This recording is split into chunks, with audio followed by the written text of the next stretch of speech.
Sir loan कौन कौन ले सकता है? ये लोगों की समझ से थोड़ा बाहर होता है, क्योंकि कोई 8वीं पास है, कोई मैट्रिक में है, कोई +2 किया है।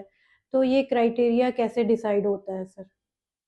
देखो मैडम, आपका जो क्वेश्चन है कि बैंक में लोन कौन कौन ले सकता है, तो कौन कौन ले सकता है, इसमें बहुत ही क्लासिफाइड चीजें आ गई। सबसे पहला सवाल है, ये कौन है कौन, यानी आप किसको कौन कहते हैं। सबसे पहला सवाल है, अगर आप अकेले बिजनेस कर रहे हैं या एज ए इंडिविजुअल आप लोन लेने जा रहे हैं, तो लोन लेने वाले आप पर्सन है, इंडिविजुअल है। तो ऐसे में अगर आप लोन चाहते हैं तो लोन लेने वाला एक इंडिविजुअल। वहीं पे अगर उस पर्टिकुलर पर्सन ने, चार लोगों ने मिलकर एक बिजनेस शुरू किया, अब वो बिजनेस चला रहे हैं एक पार्टनरशिप फॉर्म में, तो लोन लेने वाला एक पार्टनरशिप फर्म बन गई। तो लोन कौन ले सकता है, ये आपके कॉन्स्टिट्यूशन के ऊपर डिपेंड करता है।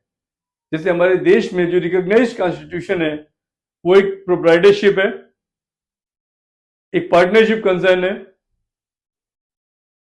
प्राइवेट लिमिटेड कंपनी है, लिमिटेड कंपनी है। तो इस तरीके से लोन लेने वाले इनमें से कोई भी हो सकते हैं।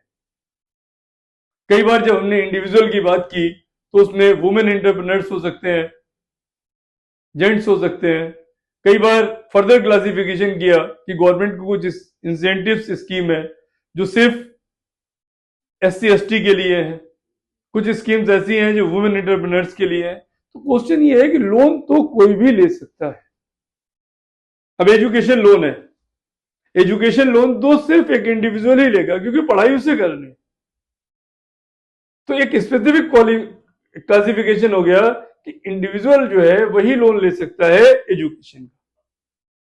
वहीं पे कोई ऐसा काम है जो सिर्फ कंपनी ले सकती है। तो डिपेंड करता है लोन कौन ले सकता है। तो लोन कोई भी ले सकता है जो गवर्नमेंट की नजर में एक कॉन्स्टिट्यूशन है, वो लोन ले सकता है।